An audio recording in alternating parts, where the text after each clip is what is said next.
Hey guys, tonight we're slipping quietly through the dusty hush of time to peek into the candlelit corners of ancient romance, the kind with scratched clay tablets, awkward offerings of bread, and hopeful glances across dusty courtyards. You're in Mesopotamia now, land of gods, grain, and gossip. You might think you know what dating is, but here, you'll need a few goats, a poem, and the ability to stare meaningfully at someone without being stoned to death. So, before you get comfortable, take a moment to like the video and subscribe, but only if you genuinely enjoy what I do here.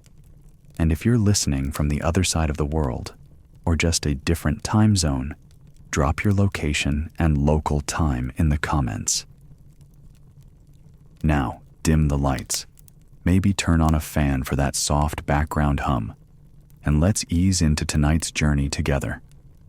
You trudge through a bustling Sumerian town in 2500 BCE, sand in your sandals, sweat on your brow, trying to look casual while walking past the house of that lovely girl with the almond-shaped eyes and the family bakery.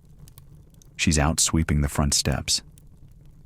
You slow your pace, just a little. She doesn't look up. Or maybe she does, but it's hard to tell because, staring is a felony if her father notices. This is ancient Mesopotamia, and your options for courtship are limited. People here don't date exactly. They exchange offerings, glances, and sometimes full-on negotiations involving barley fields and bronze tools. Let's start with the basics. Love is often transactional. Marriages are arranged by families, and bride prices are common. If you're hoping to marry someone, you're not just smitten, you're financially on the hook.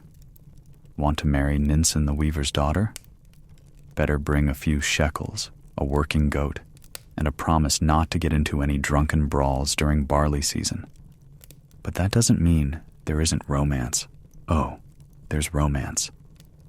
Tablets survive that contain actual love poetry. One, written in the voice of a woman, goes, "My sweet, my honey, your charm is sweet. You have captivated me." That's ancient flirting, folks. So even though they didn't have roses and TikTok serenades, Mesopotamians knew how to pine poetically. Historians still argue whether these poems were personal declarations or ceremonial recitations. But the feeling? The feeling is universal. You sneak a peek into a tavern near the market square. It's dusk now, the beer is flowing, and the laughter of merchants fills the air. Believe it or not, pubs were prime dating locations. Sumerian women could own taverns, and some ran them fiercely, slinging beer, jokes, and disapproving glares.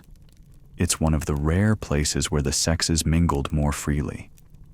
You might buy someone a drink here, if you're bold and she doesn't think your sandals are too dusty. Quirky tidbit: beer wasn't just beer, it was sacred. People drank it through straws from communal pots. Imagine trying to flirt over a 3-foot reed, both of you leaning into the same gourd. Romantic? Sure. Hygienic? Number. Still, maybe she smiles. Maybe your eyes meet. Maybe her friend elbows her in the ribs and giggles. That's practically a proposal. And if you really want to impress someone, you better have a decent horoscope. The stars matter here. Babylonian priests chart the skies to read omens, and astrology plays a role in relationships. If Mars is angry and the moon looks smug, forget it. You're destined for heartbreak. You might even delay your wedding, or, in true Mesopotamian style, offer a goat to Marduk and try again next week. You pass the ziggurat, a holy place. And speaking of holy, you've heard about sacred marriage rituals, where kings symbolically wed high priestesses to reenact the union of the god Dumuzi and the goddess Inanna.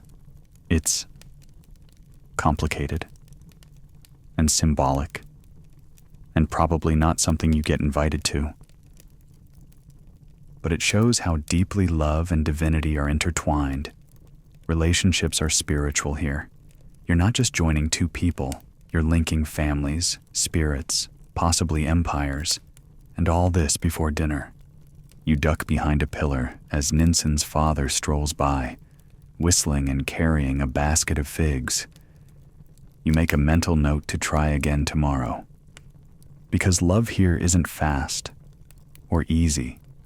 It's slow burning, often tangled in law, custom, and social rank. There's no swiping, just strategy. That doesn't stop the gossip. Oh no. If you even look at someone too often, the market ladies will have a full narrative by dusk. He's cursed, one might whisper. She's moon-touched, another insists. And just like that, your fledgling romance becomes a neighborhood myth. Still, people eloped, people schemed, people snuck away under moonlight, probably stepping in goat droppings and whispering poetry stolen from clay tablets. The stars wheel overhead. Somewhere, a dog barks, a baby cries, the town quiets. And you, hopeful squire of love, shuffle back to your modest home, kicking stones and wondering if tomorrow is the day you finally offer Ninsun a fig and a sheep and your entire heart wrapped in barley leaves. Sleep now. Tomorrow, we try Egypt. You awaken to the golden glow of dawn spreading over the river Nile, a breeze carrying the scent of lotus blossoms and river mud. You stretch under your linen sheet, hair tousled, dreaming of romance with the elegance of a painted tomb wall, except your armpits are sticky and someone's donkey is braying beneath your window. Welcome to ancient Egypt, where love can be eternal, but dating? Still a mess. Your day begins with a quick rinse, because personal hygiene matters here. Strongly. You slather on a bit of natron to fight the stench of the gods, rub some unguent into your skin, and apply enough perfume to make Cleopatra sneeze from centuries away. It's not just about smelling good. Scent is a calling card, a silent flirtation in the crowded market streets. Today, you've decided to casually pass by the home of Beckett, the papyrus scribe's daughter, with the laughter like wind chimes and the walk like a procession. You don't have TikTok, you have eyeliner. Yes, kohl isn't just for drama queens, it's for everyone. You line your eyes, hoping it makes you look mysterious and not like you lost a bet with a charcoal artist. You throw on a crisp linen kilt, tuck a lotus blossom behind your ear, and head into town. Now, Egyptians weren't big on dating in the modern sense, but there was such a thing as romantic tension. People flirted with glances, with gifts, with songs hummed under their breath. You spot Beckett near the bakery, inspecting a basket of dates. You try not to walk into a wall. In Egypt, marriage was a legal agreement, but it could still come from affection. Couples often lived together before official union. Try before you eternally bond was essentially fine. Divorce was possible and relatively common, and women could initiate it. Shocking? Maybe. Empowering? Absolutely. Historians still argue whether the ancient Egyptians romanticized love more than they practiced it, but their poetry says it all. One preserved verse reads, "Your voice alone sustains me more than food or drink." You hope Beckett's voice will someday replace your need for overly dry barley cakes. You manage a smile. She glances up, then back at the fruit. Is that a polite dismissal, or just indigestion? You keep walking, heart thumping like a temple drum. At the market, your friend Amos gives you a look. Did you smile? I attempted. Did she smile? She blinked twice. Ah, he says. Love is in bloom. You offer to help him sell his linen bolts, which conveniently places you in Becket's path again. You whisper a joke about priests and fish. She smiles. Small. Maybe. You're halfway to proposing. Quirky fact. Lovers would sometimes give each other pet names like my cat or my goose. So if someone ever hisses affectionately at you, they might be channeling ancient Egypt. That's comforting. Sort of. Later that afternoon, you visit the temple precinct, not for worship, but to impress. Becket's family works here, copying texts and preparing offerings. You try to appear scholarly by staring at hieroglyphs with fake comprehension. Do you read that? Someone asks. You squint. It says something about grain taxes. It's a prayer to Hathor. Oops. In Egypt, deities were deeply entwined with love and sex. Hathor, goddess of music and fertility, often appeared in amulets exchanged by lovers. You've even heard of love spells carved into clay figurines, meant to win a partner or repel rivals. You wonder if anyone's used one on Becket. That evening, you visit your grandmother's home by the water. She makes lentil stew and clucks at your outfit. She tells stories of your grandfather, how he wooed her with a fish, 3 pomegranates, and a dance by moonlight. He also once vomited in her sandals, so, balance. You ask her for advice. She smirks. Bring her a comb, she says, and don't stink. Solid. Next morning you try again. This time you've wrapped a carved hair comb in linen, tied with a reed ribbon. You spot Becket outside the scribe's quarters. You walk over. You freeze. You mumble something about the weather and forget your own name. But she notices the comb. Her fingers brush yours. She says thank you. That's it. No singing angels. No dramatic sunbeam. Just warmth. You float home. Historians know that affection between couples in Egypt could be genuine and tender. Letters survive, full of longing, teasing, and gentle devotion. Couples were buried together. One stele reads simply, "He made her heart glad during her time on earth."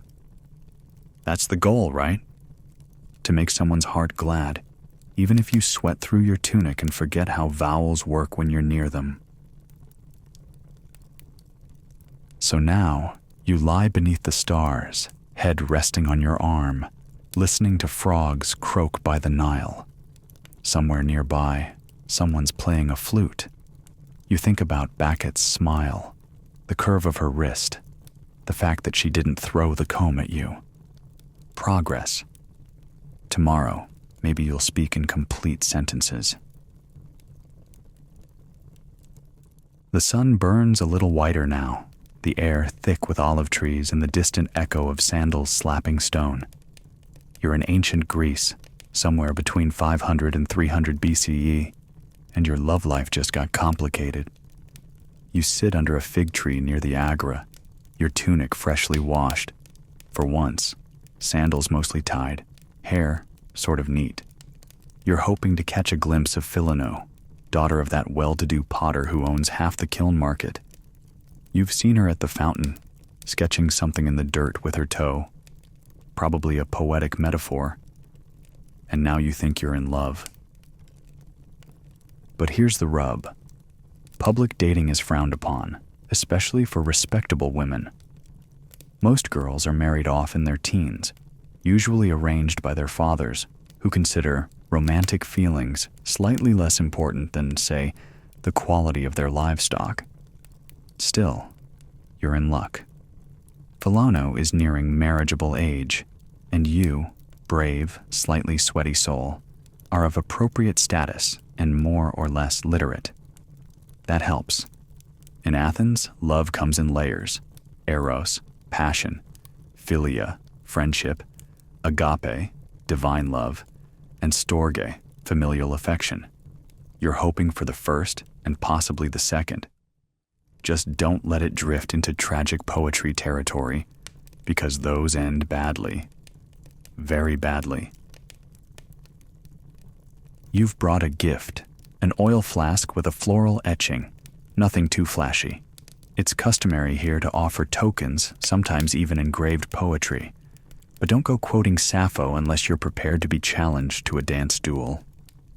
You see her near the temple steps.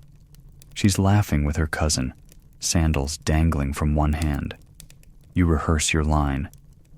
May your steps be blessed by Aphrodite. You walk over.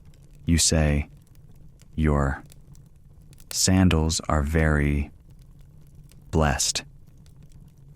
She blinks. You panic and flee. It's fine. Ancient Greeks loved awkward passion. Their dramas are filled with it. Remember, Socrates once said that love is a kind of divine madness, and you are currently quite thoroughly mad. Quirky fact, at symposiums, those male-only wine parties that were half philosophy, half hangover factory, flirtation abounded. But it wasn't always directed at women. Romantic relationships between older men and younger male protégés were culturally accepted, even idealized, particularly in elite circles. Women, meanwhile, were mostly absent from public life, expected to remain inside weaving and avoiding eye contact with half-drunk philosophers. So how did heterosexual courtship even happen? Well, marriage negotiations usually involved a father, a dowry, and a promise to produce heirs. But in practice, young people did find ways to connect. There were festivals, particularly honoring Dionysus or Artemis, where rules softened. Masks were worn, dances unfolded under the stars, and boundaries blurred. You could, in theory, pass someone a flower and not be immediately disowned. Historians still debate how often true love triumphed over duty in ancient Greece. Some argue that emotional intimacy in marriage was rare. Others point to grave inscriptions and joint dedications as evidence of real affection. Meanwhile, you're working on Plan B.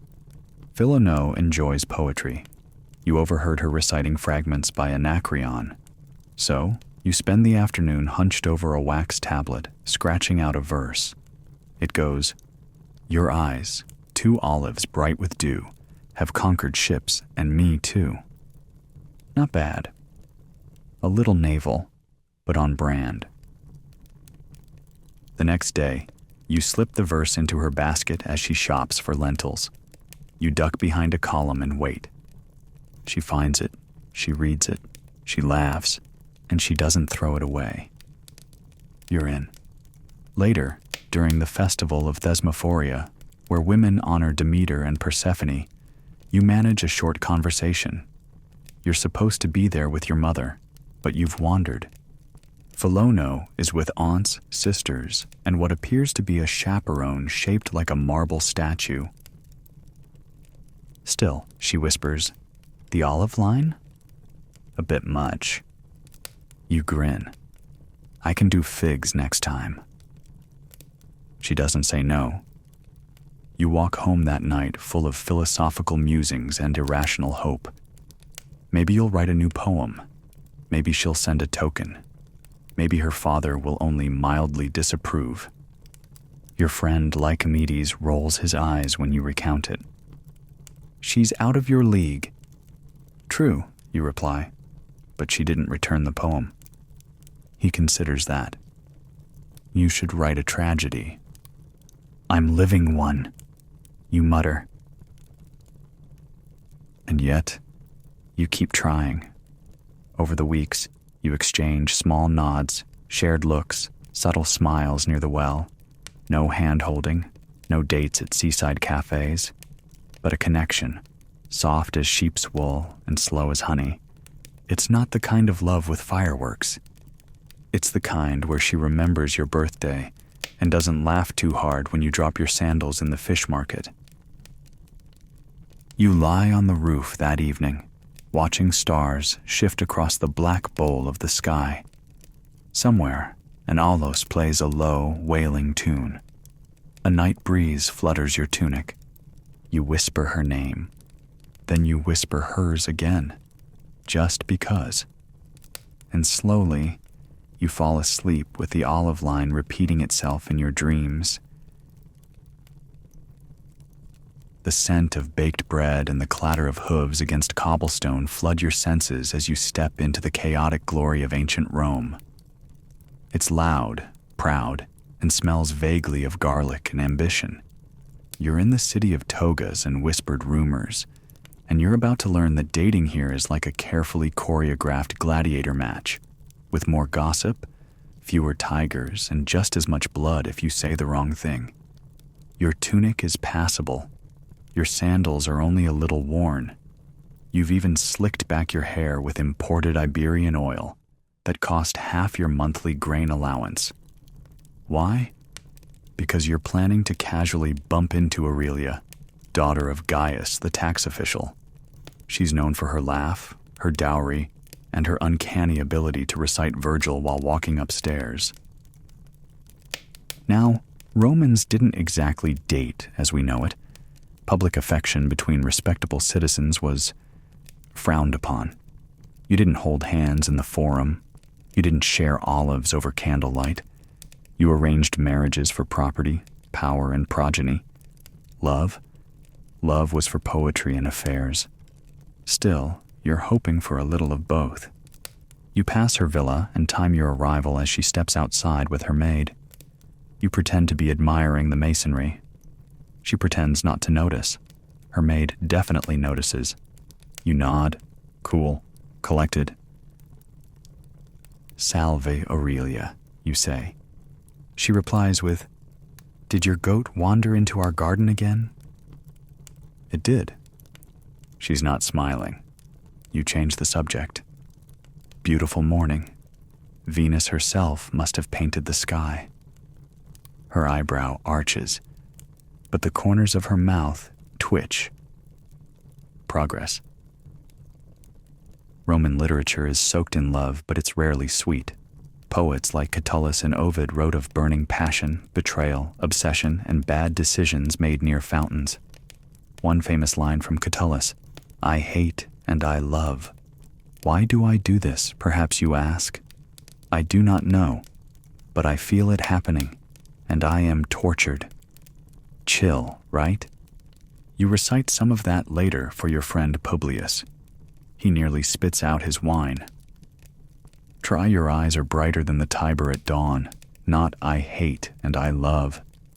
You'll sound cursed. You try.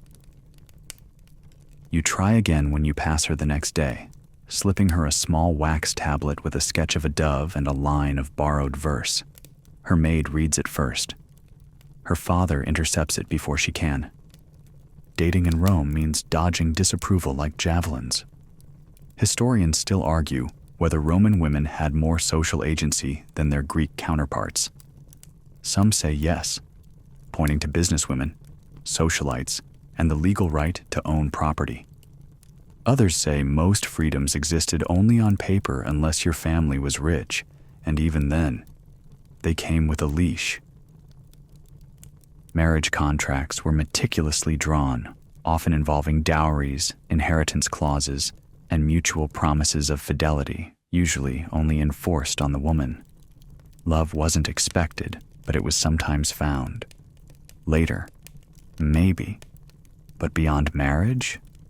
Oh, the love affairs. You hear rumors of Trimalchio's niece sneaking out during Saturnalia to meet a sculptor, of a baker's son who sent dried figs and spicy poems to his crush, of a soldier who branded his lover's name on his arm, not with ink, but with fire. You're not that dramatic. Yet. Still, Rome had its loopholes. During festivals like Lupercalia, the lines between propriety and chaos blurred.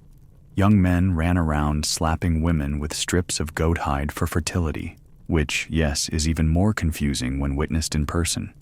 It was also a time to flirt more freely, dance in the streets, and even, gasp, exchange kisses in public.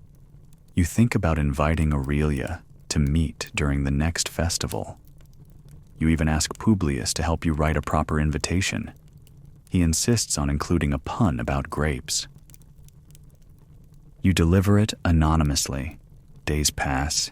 You hear nothing. Then, one morning at the baths, a messenger finds you. A small note, sealed with wax. Inside, perhaps Venus approves your goat after all. Meet me during the chariot races. You almost fall into the caldarium. The chariot races are chaos, noise, color, sweat, and adrenaline. You stand near the red faction stalls, heart pounding like a gladiator's drum. She finds you just as the crowd roars. She's veiled, accompanied by her maid, eyes bright with mischief. She doesn't say much. She doesn't have to. You watch the races side by side. You share a honey cake. She laughs once, really laughs, and her hand brushes yours briefly. That night, you sit under the stars in your small room, thinking about how a single moment, 10 seconds at a racetrack, can make all the years of dodging fathers, goats, and bad poetry worth it. Quirky fact, Roman brides would dye their wedding veils flame orange, called the flammeum, symbolizing fertility and warmth. You wonder what Aurelia would look like in one. Not that you're thinking that far ahead. Of course not. You drift off to sleep with the scent of olive oil and fresh bread in the air, her laugh echoing in your ears, and a mental note to write a new poem, one that doesn't involve goats. You wake to the soft clang of wind chimes and the earthy scent of incense wafting through latticed wooden windows. The world outside is hushed but ordered, terraced rooftops, plum blossoms, and the slow, graceful rhythm of Han Dynasty China. You stretch carefully, aware that here, in this society of etiquette and balance, even your morning movements should have some harmony. You're not just waking up, you're preparing your face for the day, literally and metaphorically. You're thinking about Lian, daughter of a merchant scholar, known for her calligraphy and the way she lowers her gaze right before she smiles. You saw her once at a lantern festival, her sleeve brushing yours as she released a skylight into the cold night air. You've been thinking about her ever since. But in Han China, courting someone isn't easy. Respectable women rarely appear in public without heavy supervision, and dating, as you imagine it, doesn't really exist. Relationships are negotiated through families, often in whispers between mothers and matchmakers. Your best chance? Leave subtle signs. Be noticed, not obvious. A glance, a gift, a line of poetry pinned to a plum tree. You're up early to practice your brushwork, because in this world, poetry is power, and a beautifully written verse can melt the distance between two hearts faster than any silk gift. You unroll a scroll and begin. In the hush of winter's sigh, your glance bends bamboo in the wind. Not bad. Maybe a little dramatic. You add a tiny sketch of a carp, a lucky symbol of perseverance and romantic intent. Now to deliver it. Here's the trick. You're friends with Lian's cousin. Through him, and a complex arrangement involving tea, silence, and a shared peach tart, the scroll is delivered. You wait, and wait, for days. No reply. Historians still argue whether true love ever trumped filial duty in ancient China. The Confucian ideal emphasized obedience to parents, stability in the family, and loyalty to societal roles. Romantic affection was, well, secondary. But that didn't stop hearts from hoping. A week later, during the Lantern Festival, you spot Lian again. This time, she's beside her mother, holding a lantern shaped like a rabbit. She doesn't look at you directly, but She steps slightly ahead, just long enough to drop a folded square of silk by the fountain. You wait, then retrieve it. It's your poem, rewritten in her handwriting, with one added line. Even bamboo bows in snow, if watched long enough. You read it 27 times before you can breathe again. That's how it works here.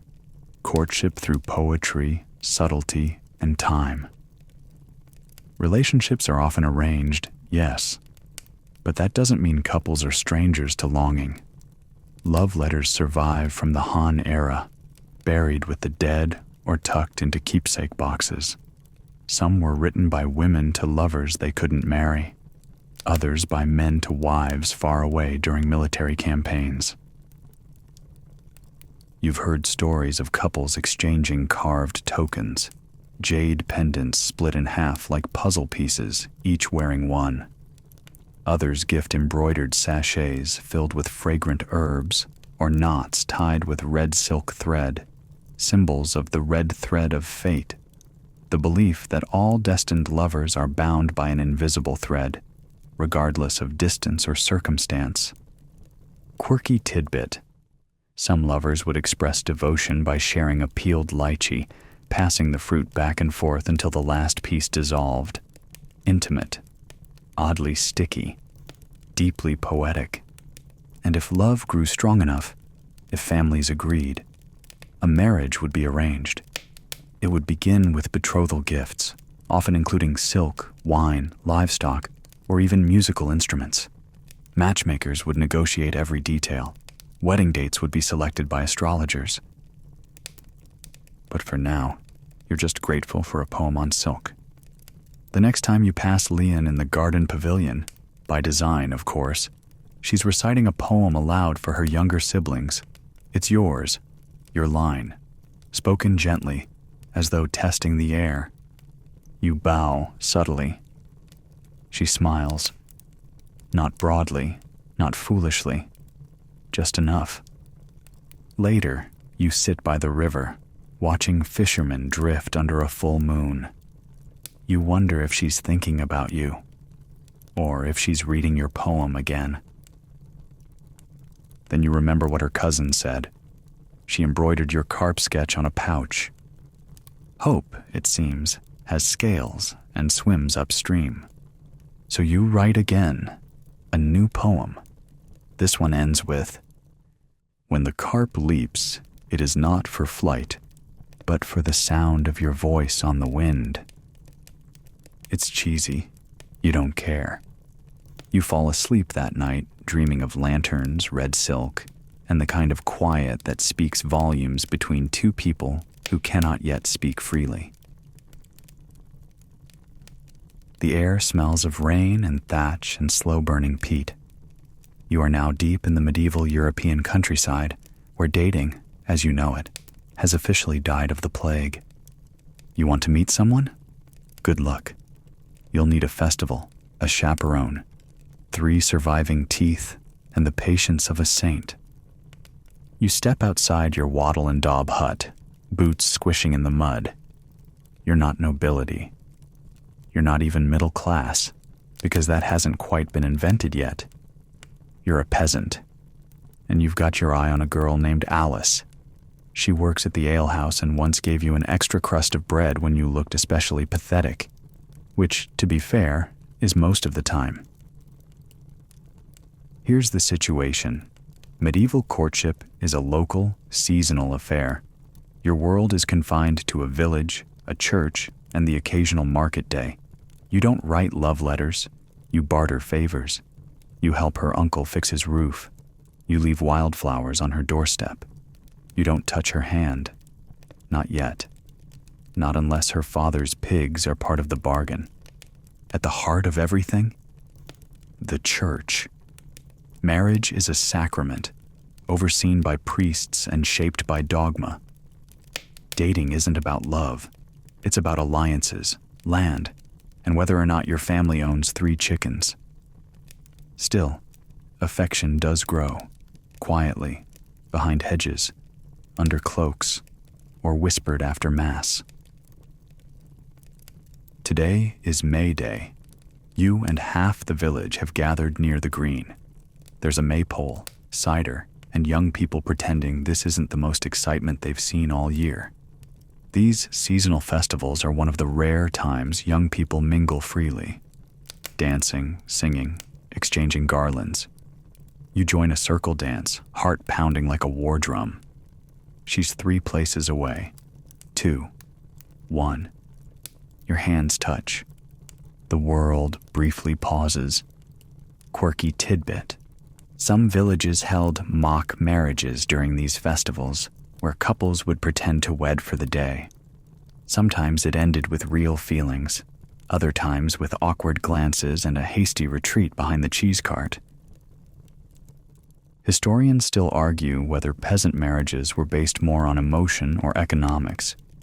Records suggest that while many were arranged, some individuals had surprising autonomy in their choice, especially in tight-knit communities where everyone's business was everyone's business.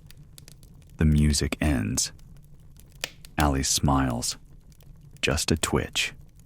It's enough. You spend the rest of the afternoon accidentally appearing near her, offering cider, telling jokes, helping her little brother out of a thorn bush. He immediately jumps back in. You mention the sow you're raising. You say it casually. She nods. This is code. This means I'm economically viable. Romance in the dark ages, baby. Eventually, you walk her home. Not close, 5 paces behind. And only because she insists. It's wolf season. You know it's not. You also don't care. That night, you carve a token for her. A tiny heart scratched into a piece of birch bark. You leave it near her door with a sprig of thyme. Romantic, yes. Also possibly considered witchcraft. You take the risk. A week later, you get a pie. It's burnt. You eat every crumb.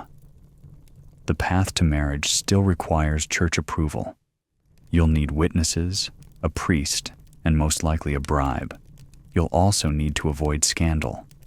If a child arrives before the vows, that's penance and public shaming. But if you survive the harvest, the taxes, the winter, and the next outbreak of whatever the current popular disease is, then maybe, just maybe, you can wed. Until then, you court in glances, in shared chores, in the way she hands you a cup of ale, fingers lingering just a beat longer than necessary. Fun fact, a medieval French custom required couples to prove their love by kissing through a lattice window in the presence of a priest. Honestly, it sounds like the worst version of Romeo and Juliet, with more mildew. Still, it's not all rules and restrictions. Sometimes there's laughter, a stolen kiss by the mill pond, a song hummed while you mend your tunic, one she sang to her siblings. You carry those moments like armor, because the world is hard, and she is kind. One evening, while tending your sheep, you see her across the field. She waves. You wave back, too fast, too eagerly. The sheep scatter. Worth it. You return home to your tiny hearth, warmth glowing on your face. You don't know what comes next. Maybe a courtship blessed by the church. Maybe just more dances, more cider, more pie. That's okay. Because in this time, in this place, love isn't lightning. It's a candle in the wind. Fickle, fragile.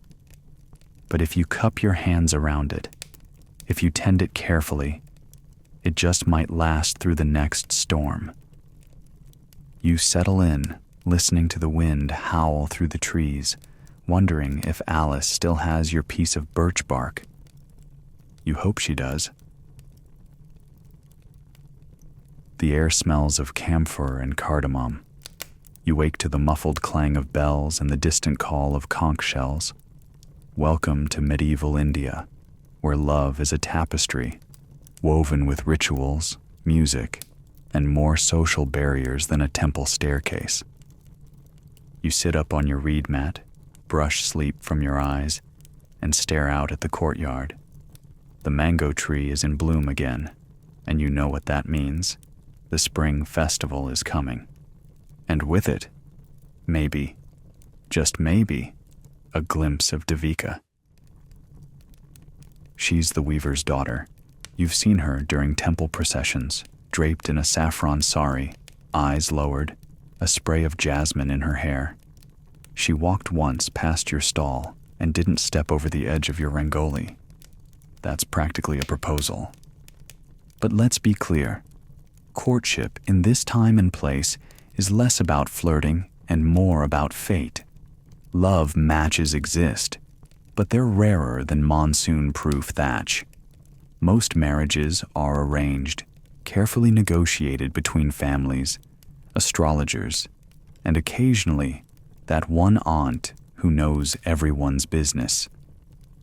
Still, you're not helpless.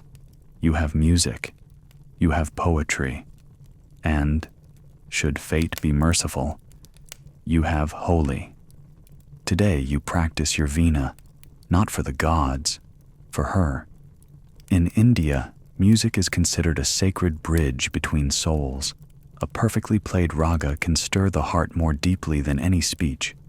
So you sit beneath the neem tree and pluck out a melody that's part longing, part hope, part, please let this tuning hold. You hum lyrics from Jayadeva's Gita Govinda. They're about Krishna and Radha, lovers whose yearning could make rivers weep. You sing softly. The spring wind sighs. Her anklets chime. My soul walks behind her, step for step. You hear giggles from behind the wall. You don't look, but you know. Devika was there. Quirky fact. In some regions, young lovers would communicate through elaborate floral codes. A lotus meant desire. Jasmine meant elegance. Neem implied sorrow. You once received a single marigold, which you're still not sure was affection or a mosquito-repellent warning. Historians still debate the scope of female agency in medieval Indian relationships. In elite urban areas, women were sometimes educated, even poets themselves. In rural areas, customs were stricter. But across the subcontinent, evidence survives of letters, songs, and love notes passed on folded palm leaves, smuggled in baskets, or hidden in bangles. And then there's Holi, the festival of colors. The one time each year when caste lines blur, rules relax, and everyone ends up smeared in bright powder, laughing like fools. Legend says Krishna first smeared Radha's face with color to tease her, and she fell in love with the audacity. So, of course, you plan your moment. You grind turmeric and rose petals into a powder. You sneak toward her family's compound. The gate is open. Laughter echoes. Water splashes. The air is thick with spice and sweat and joy. And there she is. You hesitate. Then you lift a palm full of yellow and gently smear it along her cheek. She turns and smiles. Not coyly, not demurely. Just wide and real and unashamed. You blink. She flings a fistful of indigo straight into your face. You taste victory. And a little dirt. Later that evening, you light a diya and place it in the window. A sign, a thank you, a maybe. In return, she ties a red thread around a sprig of tulsi and leaves it on the temple step. You find it. You keep it in your tunic pocket until it falls apart months later. Because that's what love looks like here. Small signs wrapped in devotion. It's not loud. It's not public. It's measured in gestures. A new scarf stitched by hand. A song taught in secret. A prayer whispered with someone else in mind. You talk to your mother. She talks to her brother. He talks to a go-between. One day, an astrologer visits. Charts are drawn, Stars are red. Turns out, your horoscopes align. Mostly. Mercury's being difficult. But when is it not? You aren't promised yet. But something's shifted. You meet again at the well. You don't touch. You don't even speak. But your shadows cross over each other in the morning light. That's enough. Fun fact, many Indian marriage rituals are centuries old, involving fire circles, tied garments, and sacred vows taken under starlight. Some villages even held swayamvaras, where women chose their husbands from among a group of suitors. But those were rare and usually royal. Tonight, you lie on your mat and think of the way the powder clung to her skin, the way her laughter rang out like temple bells. You don't know what's next. Maybe a wedding, maybe silence. But for now, your soul has danced a little, and it feels lighter. A jasmine breeze curls past your face as dusk settles over the rooftops of ancient Persepolis. Welcome to the Persian Empire, where dating unfolds like poetry, soft, symbolic, and strictly censored. You're standing beneath a pomegranate tree in a courtyard garden, sandals scuffing mosaic tiles warmed by the afternoon sun. You've combed your curls with a bone comb, anointed yourself with myrrh-scented oil, and rehearsed your lines a dozen times. Why? Because you're hoping to catch the attention of Afsaneh, daughter of a minor scribe, known for her sharp wit and even sharper cheekbones.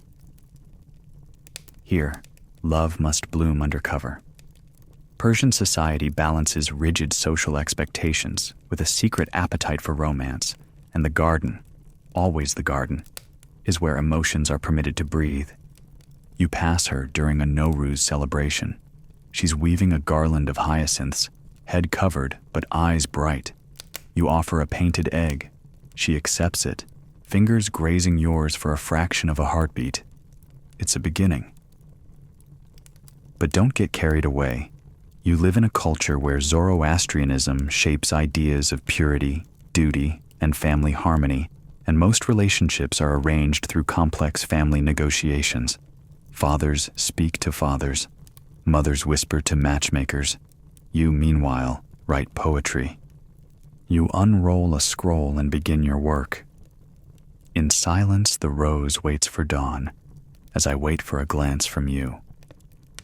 You send it via a servant, along with a bowl of honeyed dates. The servant returns with neither insult nor blessing, just an embroidered ribbon, green, the color of growth. You are giddy. Quirky fact, in elite Persian households, it was common for lovers to communicate via flower placement, an iris in a shoe, a violet tucked behind the ear, or an almond blossom tossed into a garden path could mean anything from "I like your face" to "Your uncle is watching, stop." Historians still argue how much choice Persian women actually had in romantic matters. Some inscriptions hint at companionate marriages. Others reveal more transactional unions. In royal courts, alliances were often strategic. But love still slipped through, like moonlight through latticework. You learn that Afsaneh enjoys astronomy, so you borrow a star chart and mark one particular constellation, Andromeda. You deliver a message. Chained to silence like the maiden in the sky. But still I gaze upward, hoping. That night, she lights an extra lamp in her window. You don't know if it's for you.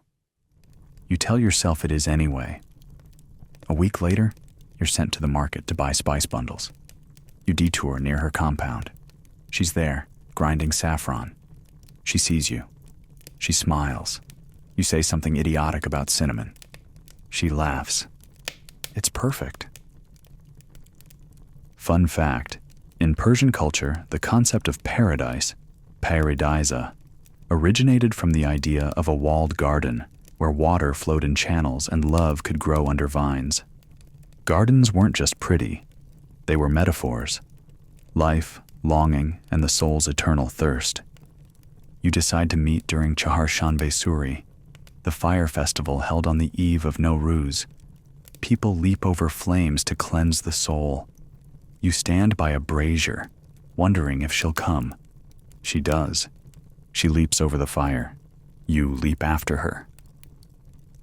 No words, just flickering shadows, laughter, the smell of burnt wood and rose water.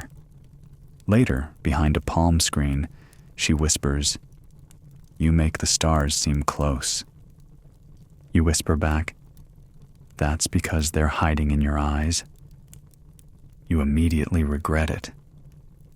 She doesn't stop smiling. You part with a promise, unspoken, unbound, but clear. Soon, your families begin to murmur. A match is proposed. Her father is cautious, yours overproud, but negotiations begin. You send no more poems, too risky now, but you catch glimpses across bazaars, at temple steps, under apricot trees. Historians suggest that Persian love poetry helped keep romance alive across class boundaries. Even those who couldn't read would memorize verses and recite them to woo lovers or charm wary in-laws. The famed poet Hafez, writing centuries later, captured that same yearning rooted in your time. You remember his future words. Even after all this time, the sun never says to the earth, "You owe me." Look what happens with a love like that. It lights the whole sky. Tonight, you lie in your bed, listening to the water gurgle through garden channels. Somewhere, a nightingale sings. Somewhere, she's listening too. And maybe, just maybe, both of you are dreaming the same dream. The sun crests low over the muddy fields as your bare feet sink into damp earth. This is not a palace. This is not a poem. Welcome to the life of an Egyptian peasant, where dating is practical, gritty, and surprisingly tender in its own sun-scorched way. You wipe your brow with a fraying linen rag and steal a glance across the irrigation canal. She's there again. Kia. Her family tills papyrus and raises ducks. You've been working a neighboring field for weeks, and every morning she arrives with a basket of onions and a look that might mean good morning or you missed a spot. Hard to tell. She doesn't smile much. That's fair. No one has time to flirt when the Nile's flooding season waits for no one. But still, she ties her headscarf the same way every day. She sings when she thinks no one's listening. And once, she tossed you a fig, which you dropped, which she definitely saw. Here in ancient Egypt, peasants like you live under pharaohs and gods, but also harvest quotas and backbreaking routine. Most courtships don't start with love songs. They start with proximity, a shared chore, a neighbor's cousin, a partnership forged from familiarity. Still, there's beauty in it. You make excuses to pass her on the way to the granaries. Once, you offer to carry her basket. She lets you. Once, you do not talk, but she doesn't stop you either. Fun fact, ancient Egyptians wrote some of the earliest surviving love poems, and many of them sound shockingly modern. One begins, "I was simply off to see Nephris, my friend, when my heart made me stray on the way to her." Relatable. You manage to find a scrap of papyrus. It's rough, stained, smells faintly of fish. You borrow a bit of ink and write the best line you can think of. The wind smells sweeter when you pass by. You leave it near her tool shed.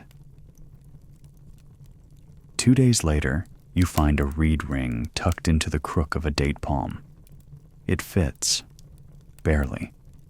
But that's not the point. You ask around. Elders say marriage among peasants is often informal. No need for elaborate ceremonies.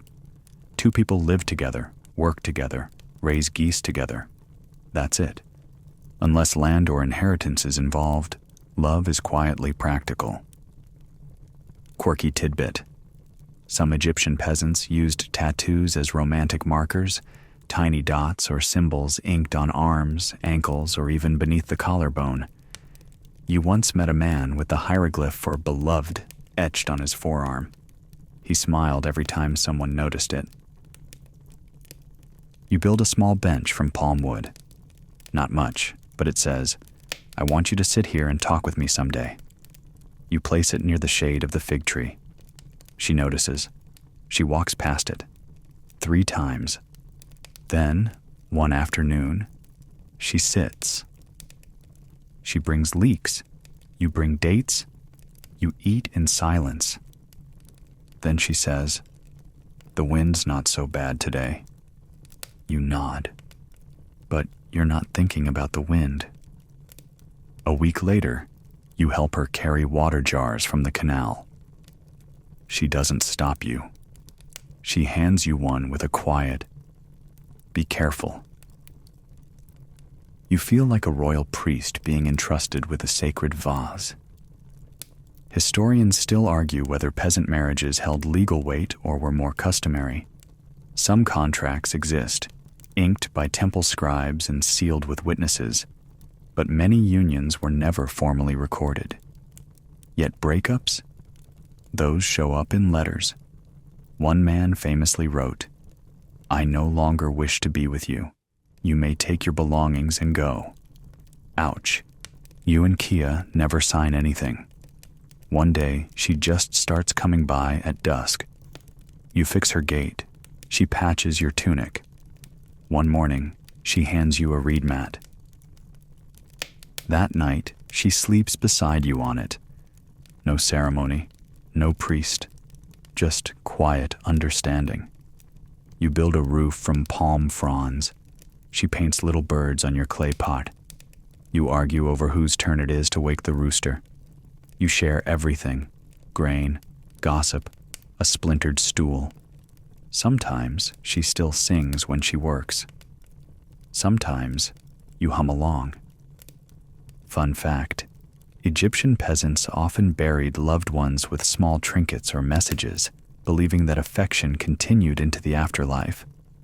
One letter found in a tomb reads, "Come back to me in dreams. I miss your laughter."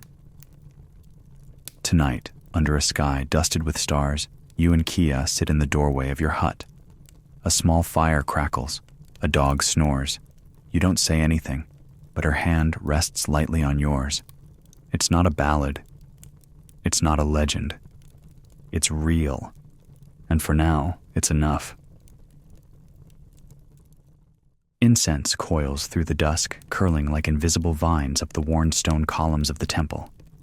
Tonight, love wears robes, chants softly, and walks barefoot across sacred ground.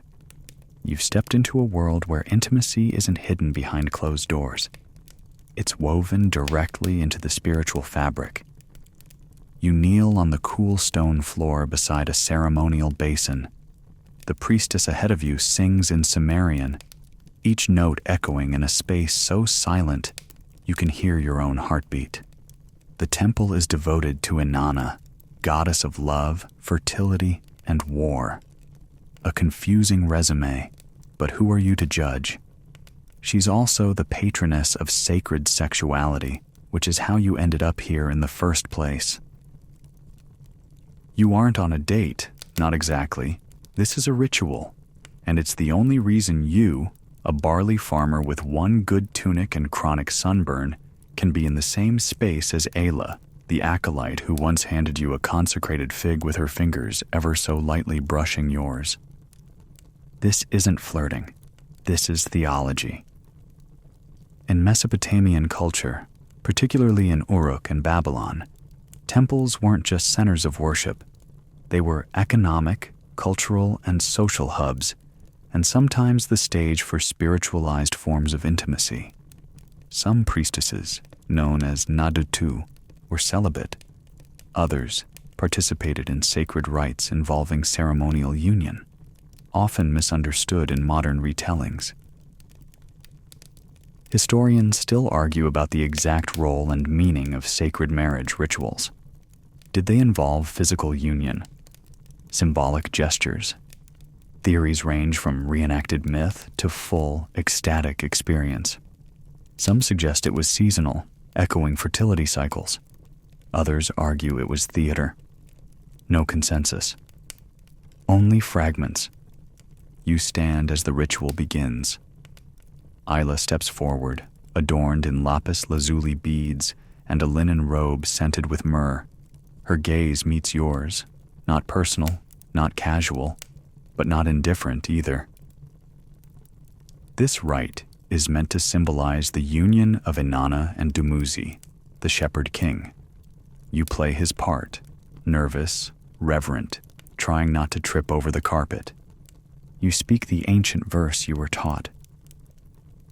The plants grow tall at your command. My fields bloom beneath your fingers. She replies, I will water your furrows with honeyed milk, and my vines shall twine your temple walls. You feel a bit ridiculous, but also honored. In this moment, intimacy is exalted. Desire isn't shameful. It's sacred, life-giving, a part of cosmic balance. You're not flirting in secret. You're enacting a myth that predates the concept of privacy. Quirky tidbit. In some ancient Near Eastern cities, couples believed conception during certain temple festivals would bless the child with divine favor. Women would even offer symbolic tokens, pomegranates, polished stones, woven cords, during prayers for fertility and companionship. After the ritual, you return to the outer courtyard. Ayla appears beside you, less adorned now. She hands you a simple clay cup. Barley beer. A sip seals the rite. You sit in silence under the moon. She finally speaks, softly. You didn't drop the verse. You grin. Only rehearsed it 1,000 times. She laughs. And for the first time, it's not about deities or destiny. It's just Ayla, a woman, smiling. The lines between sacred and personal begin to blur. Over the next few weeks, you find reasons to return, not during rituals, just to help repair the wall, donate a sheaf of barley, offer incense, always in the hopes of a passing word. One day she gives you a charm, a knot tied from temple thread, said to bring clarity. You wear it under your tunic, always. Historians note that many ancient cultures intertwined love, sexuality, and spirituality far more openly than later societies. In Sumer, Egypt, even early Greece, gods fell in love, mortals became divine lovers, and emotions weren't separate from belief. They were its heartbeat. Later, during a full moon festival, Ayla leads a chant in the central courtyard. Hundreds gather.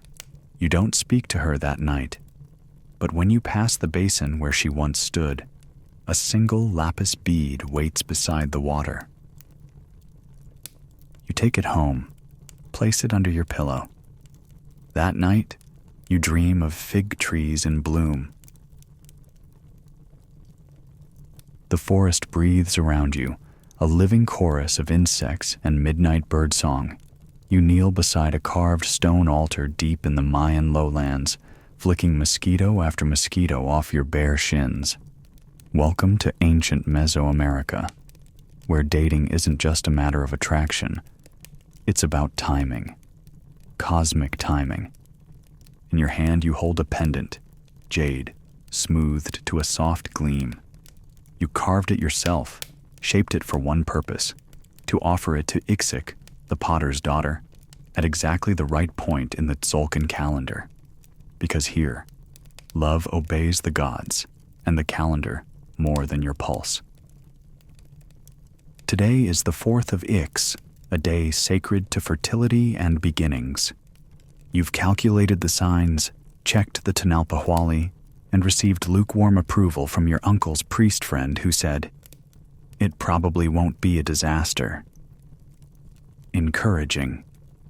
Ixig is tall, quiet, and famous for her clay figurines. One of them, discreetly, looks like you, with slightly better hair. But here's the thing. Mayan courtship isn't casual. It's ceremonial, indirect, and steeped in ritual. You don't just walk up to a girl and ask her out. You consult your family. She consults her dream guides. You both consult a diviner. Then maybe, you meet alone in a garden during the waxing moon. You place the pendant on the altar and wait. She arrives, sandals brushing the leaves. Her robe is embroidered with maize patterns. She nods once, takes the pendant, and tucks it inside her sash. No words, just promise. Quirky fact. In some Mayan cities, courtship involved trials of skill. Young men had to prove themselves in dancing, music, or even ritual ball games. You've never won a ball game, but your reed flute playing has made at least 3 grandmothers swoon. Close enough. Over the next weeks, you coincidentally appear where she is, at the cacao market, near the well, during rain prayers. You exchange tokens, a sprig of orchid, a small painted dish, a wooden flute, each one infused with meaning, measured by the lunar phase. Historians still argue whether Mayan love matches were primarily emotional or arranged through elite alliances. Among nobles, marriages often cemented political ties. But for commoners, evidence suggests more personal agency, within the bounds of tradition and divine timing, of course. One afternoon, she paints a glyph on your palm with crushed berries. It's abstract, stylized, but you know what it means. You walk beside me. Later, you overhear your grandmother whispering, "That girl's got strong lineage." You beam. Strong lineage and a smile that makes your stomach flip like a dropped tortilla. Fun fact, Mayan love songs were often accompanied by small drums or turtle shells, with lyrics like, "My heart is a hummingbird, it hovers near your flowers." You try composing one. The turtle is uncooperative. Then comes the day of the binding ceremony. No priest, no fanfare, just families gathered beneath the ceiba tree, the sacred axis of the world. You exchange woven belts, each stitched with symbols: maize, prosperity; jaguar, protection; and water, life. Her grandmother places a clay bowl between you, filled with tamales, cacao, and 2 chili peppers touching tips. You hold hands. It's official. You are a pair now. You build a small house near the river. She molds new figurines, one that looks like both of you sitting side by side. You fish. She gardens. On the new moon, you both make offerings to Ixchel, goddess of love and fertility. One night, you watch fireflies float between the trees. She hums an old tune while grinding maize. You join in, off-key. She rolls her eyes but doesn't stop you. Love here doesn't roar. It pulses, like the jungle, like the rivers, like the stars that guide your every move. You reach for her hand. She squeezes back, and under the canopy of leaves and starlight, you feel exactly where you're supposed to be. The fire crackles low, and the scent of roasting fish mixes with smoke and pine sap. You sit cross-legged, your fingers twined with nervous energy, because tonight, you're finally speaking with her father. In a world of mammoths, myths, and flint-tipped spears, you'd think there wouldn't be time for love. But oh, there is, and it's complicated. Welcome to Upper Paleolithic Europe, roughly 15,000 years ago, give or take a glacial hiccup. Your tribe roams the open tundra, chasing reindeer and dodging cave lions. And somehow, amid all that survival, your heart has chosen Lita. She's clever, quick with a spear, and carves the most intricate ibex figurines from antler. You've admired her from a distance, watched her laugh while skinning hares, dance around a solstice fire, and once, single-handedly, chase off a curious wolf with nothing but a shout and a burning stick. Be still, your Ice Age heart. But love here isn't about flowers or long walks. It's about trust, shared labor, and proving you can contribute to the group's survival. You've got to earn this, and that means gifts. You've made a necklace, 7 fox teeth strung on sinew, interspersed with red ochre-stained shells. Took you 3 days to find the shells, 2 to scrape them clean, and 1 to not accidentally eat the ochre. You hope it's enough. Lita accepts it with a nod. Then she grins and flicks you in the forehead with a piece of bone. It's on. Quirky fact: some archaeologists believe cave paintings might include love symbols or expressions of desire, particularly handprints placed close together or recurring animal pairs. Nothing says, "Be mine," like twin mammoths stenciled in ochre. Historians still debate the structure of romantic pairings in hunter-gatherer groups. Some argue for flexible partnerships. Others propose more stable nuclear arrangements. Evidence is fragmentary. Bones don't blush, after all. But burial sites suggest strong emotional bonds, and even paired graves with shared tools and tokens. Over the next moon cycle, you and Lita begin spending time together. Not alone, never alone, but in the way people notice. She tosses you extra marrow bones. You repair her sling strap. She lets you paint beside her on the cave wall. Your drawing is, admittedly, terrible. She fixes it. You don't mind. One evening, after the hunt returns successful, the group celebrates. Drumming begins. Hollow logs, clapped stones, voices raised in song older than language. You and Lita dance in a ring around the fire, leaping over shadows, catching one another's hands for brief, forbidden moments. You feel electric. Later, you offer to help tan her hide bundle. It smells awful. Your hands turn raw. She laughs at your grimace and offers a salve made from bear fat and moss. It smells worse, but it works. Love here is gritty, physical, built on effort, not eloquence. One day, she gives you a carved flint blade, balanced, beautiful, meant for more than utility. She touches your wrist and says simply, "Use it well." That night, you carry your belongings to her family's shelter. No ceremony, no chance, just shared looks and a new place by the fire. Fun fact: some Paleolithic communities may have marked unions with gift exchanges or joint tasks, like sharing meat from a hunt or co-creating ritual objects. In one site, archaeologists found 2 skeletons buried together. One male, one female, with matching ivory pendants. Your life now becomes entwined. You hunt together.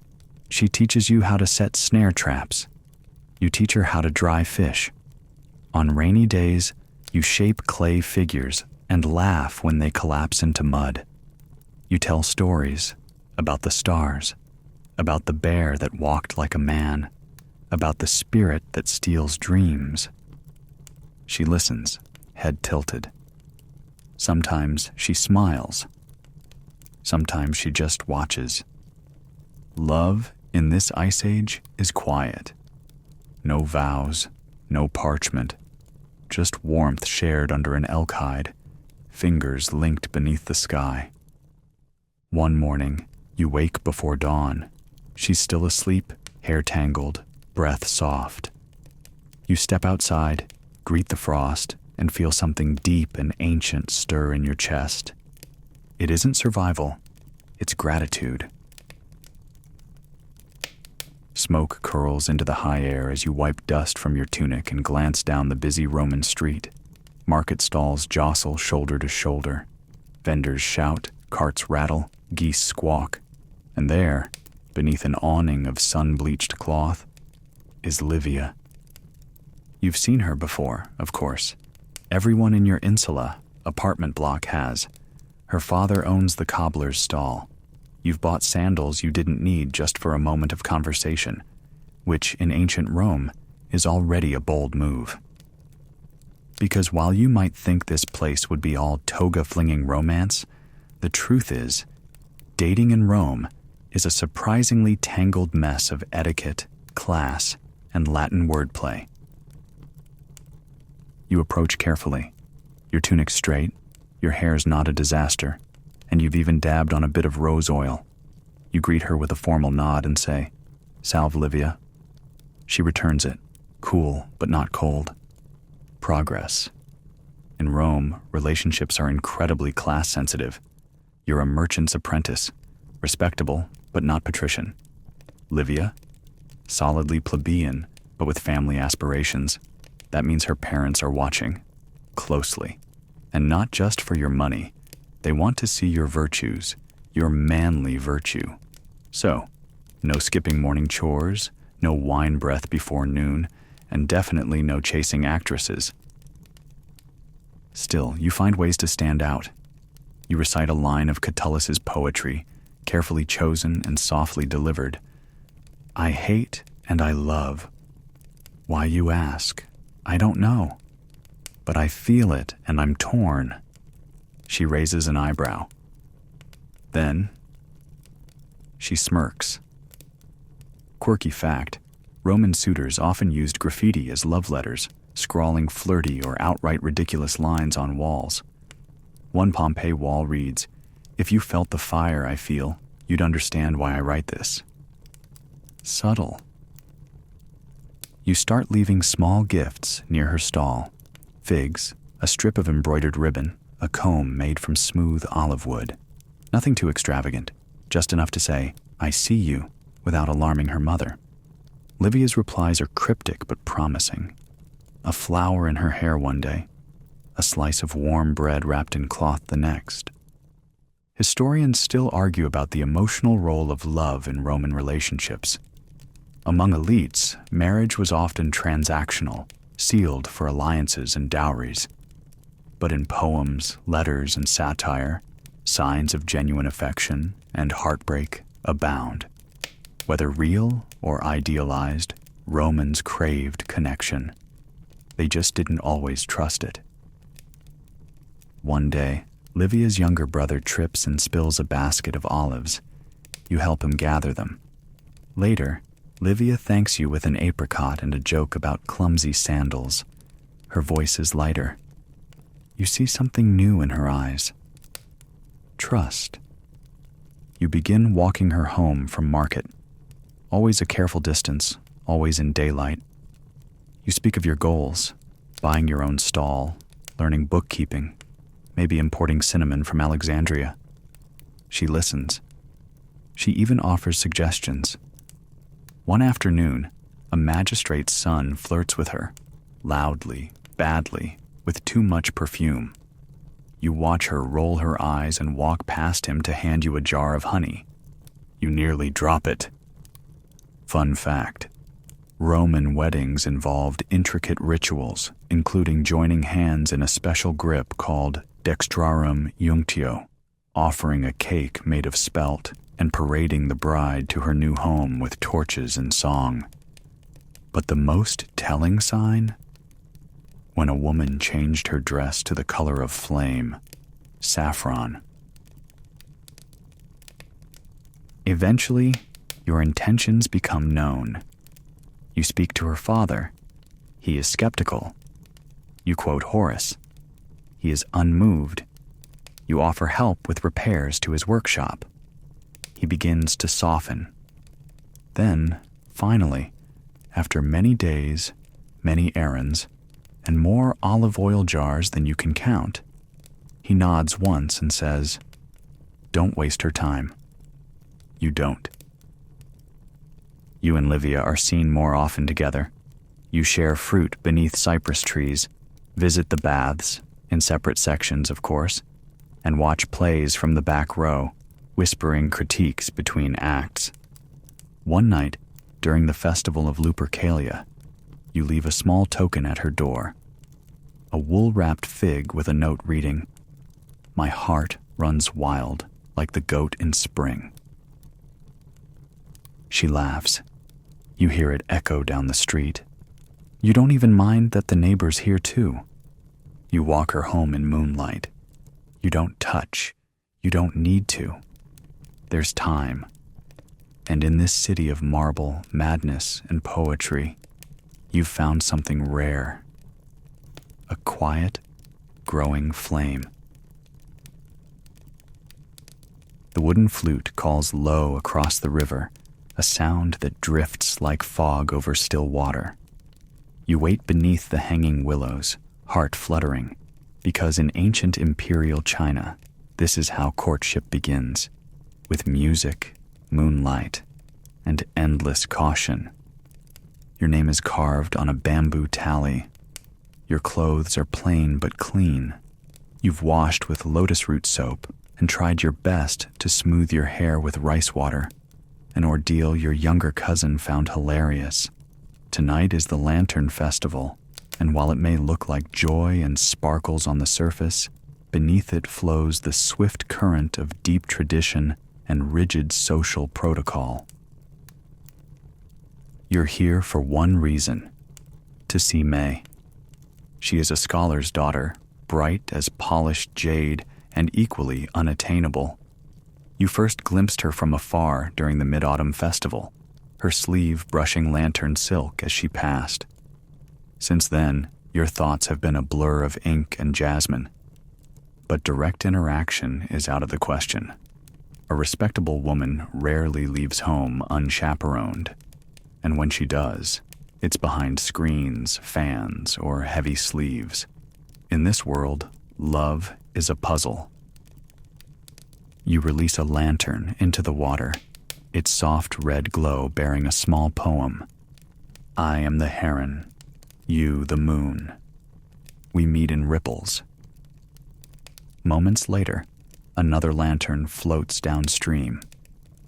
Inside, a plum blossom. You smile.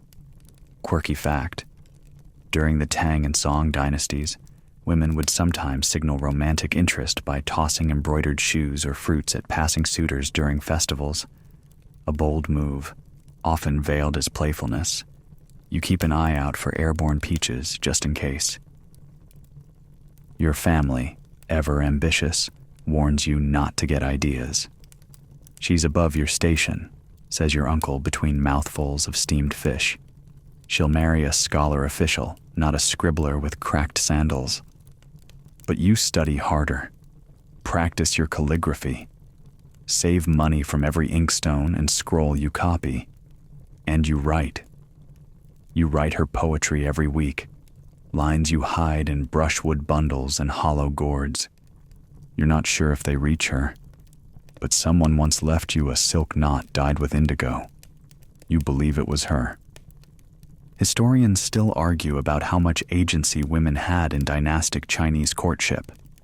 For elites, marriages were arranged, often for status, not love.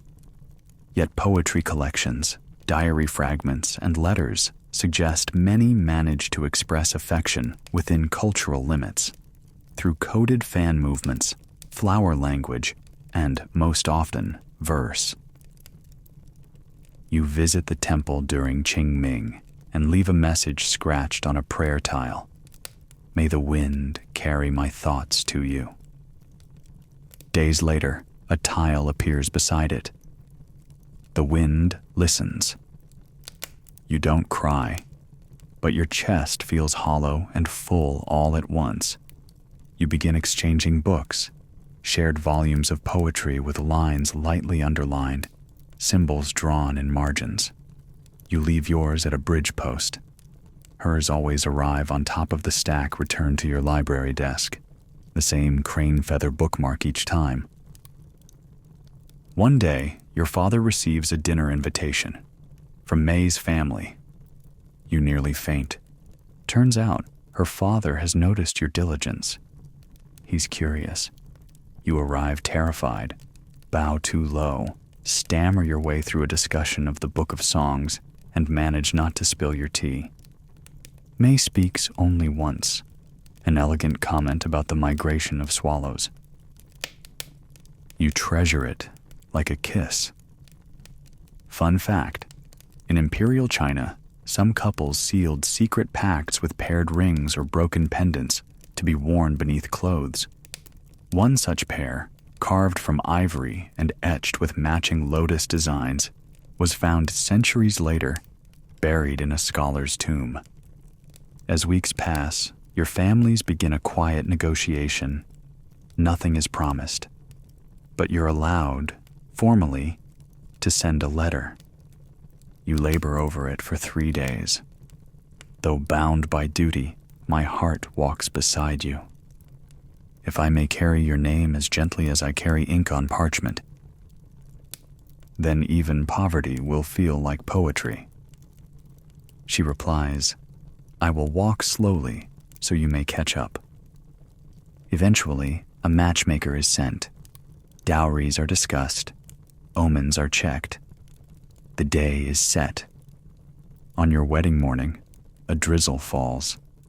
Her palanquin arrives with silk and bells. You don't see her face, only red silk trailing across the stones. Later, in your new home, the candle burns low. She finally lifts her veil. You say nothing, overwhelmed.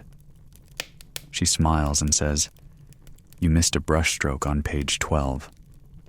You laugh, and in that room, scented with rain and ink, you find something rare and golden. Love that waited. The desert wind howls low, sand licking across stone paths and painted shutters. You adjust your cloak and climb the last set of stairs to the rooftop terrace, heart pounding. Below, the streets of Jerusalem flicker with torchlight and the distant hum of a marketplace closing.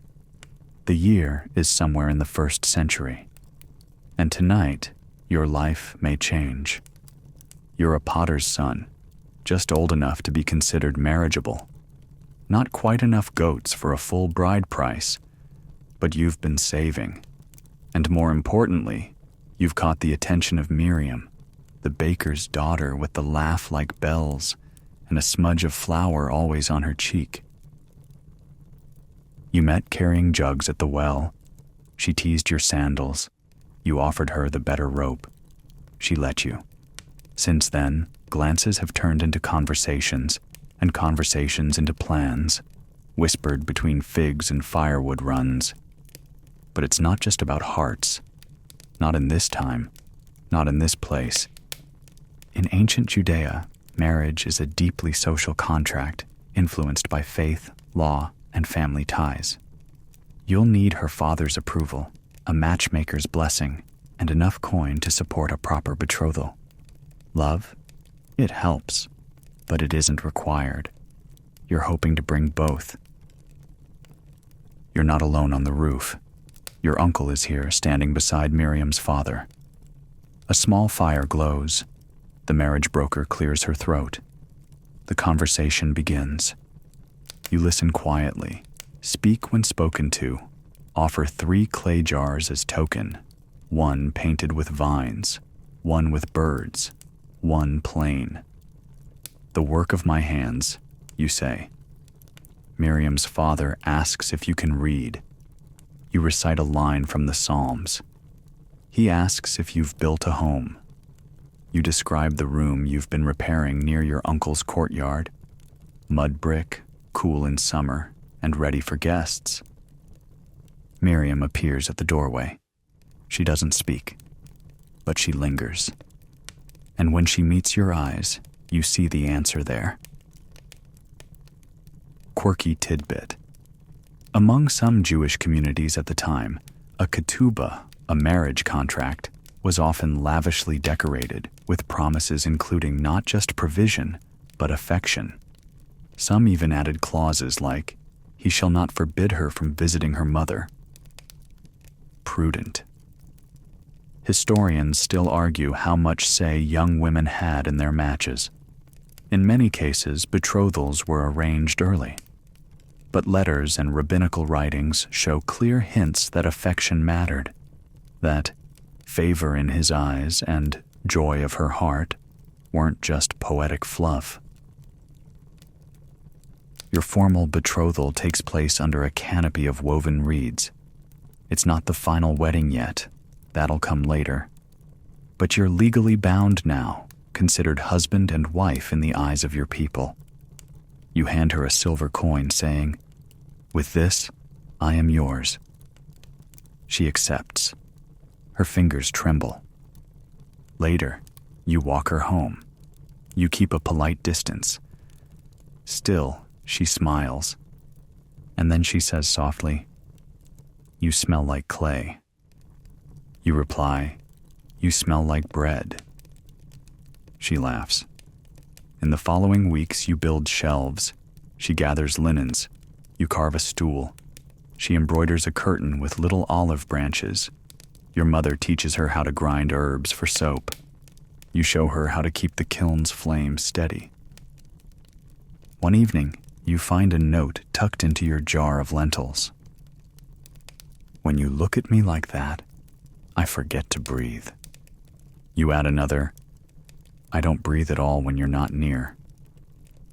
Fun fact, among early communities, wedding feasts could last 7 days, involving songs, riddles, and dancing well past midnight. Neighbors would lift jugs in blessing, throw nuts and raisins, and chant verses of love. The day arrives. Guests crowd the narrow alleys. Candles float in clay dishes. Musicians strike tambourines. Miriam walks toward you in robes the color of sunrise. You say nothing. Just take her hand. Your home smells of spice and fresh plaster. Your bed has clean rushes. She sets down her jug beside yours. And that night, beneath a woven roof and the soft hush of doves, your story truly begins. Now, take a deep breath. Let it settle into your chest, soft and slow. Imagine the quiet rhythm of footsteps on a stone path, or the hush of wind weaving through reeds beside a moonlit river. All through history, across dusty fields and candlelit rooms, people have looked at one another, the way you might look at someone now. Curious, uncertain, hoping. They've wrapped trinkets, scrawled verses, plucked courage from the air like fruit from a branch. Some carved names in clay. Some whispered across temple courtyards. Some simply stood still and waited to be noticed. In every era, behind every rule and custom, there was always a heartbeat. Always a hand reaching quietly for another. And though their voices have faded, their gestures still echo through poems, broken combs, old rings buried beneath ruined floors. So wherever you are tonight, whether curled up beneath a blanket or listening beneath the stars, know this: you are part of that long, invisible thread, the one that stretches from reed flutes in Babylon to love notes tucked into modern lockers. The thread that says, even in the strangest places and hardest times, people found each other, and they loved. Gently, awkwardly, fiercely, just like you might someday. So rest now. The story's over. Let the last lantern float downstream and drift quietly with it. Sleep well, dear listener. You've walked across centuries,